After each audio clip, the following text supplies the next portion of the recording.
I just wanted to have a quick chat about training. So Julie Cross here, and Julie Cross is passionate about service, and there are many of us that are, because we're always being served every day, and how frustrating it is when, to me, it's just not hard to give great service, but it still has to be taught, and that there seems to be a lack of a disconnect with sometimes owners and staff members of them realising that you need to teach these young people how to give great service, because sometimes it isn't just that they've got a bad attitude.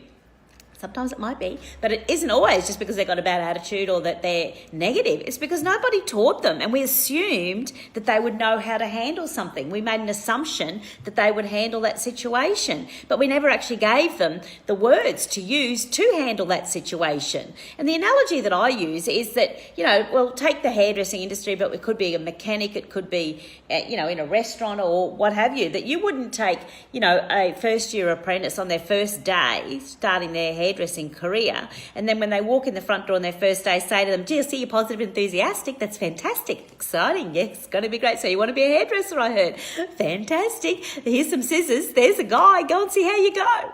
I mean, we would never do that. We would never say to a first-year apprentice mechanic, say, "Oh, there's somebody's car. Just go and see how you go with it." We would understand logically that they would have to learn the craft of cutting hair. They would have to learn the craft of fixing an engine and servicing an engine. They would have to learn the craft of cooking, whatever it is. There would be a process of learning before we would send them out to practice on the customers. And yet, that's exactly what we do when it comes to service. We say, "There's some customers. Go and answer the phone and see how you go." Or there's some customers walking into the restaurant, go and serve them and see how you go. But what will they say if the customer says, exactly what time do you open, or, "Oh, aren't you open yet?" What would they say? "No, we don't open until 11:30. Or would they say, "Oh, we open at 11:30 and we'd love to see you back. Do you want me to make a booking for you now?" "Yeah, no, it's not long to wait, Pat. It's a beautiful day. Go for a nice little stroll and pop back at 11:30 and we'd love to look after you." Do you see the difference? But nobody taught them to do that. So it's like that's got to be learnt and practiced. In a hairdressing salon, you send a young person up to the front to clean the shelves on their first day. But see, who walks in the front door there where she's cleaning the shelves? Clients, customers. And there's no sign on her back saying, "Look, it's my first day. If you talk to me, I'll die." So she's got to have learned how, at that point, to turn around, look at the customers when they walk in and say, "Good morning, welcome to the salon. I'll get one of our senior stylists to look after you." But we're saying it's common sense. She should know how to do that. No, it's less than that, because communication happens like this now. So if they could text the customer from the back room and go, "Hi, welcome to the salon. I'll see you in chair 5 in a moment."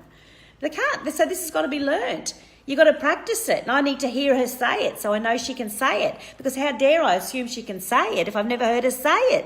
And you think, well, of course they can say it. It's not the fact they can't say it. It's the confidence to be able to do it and do it well. So you would have to practice that. How do you learn a haircut? You would have to practice it. And then one day you get to work on real live people.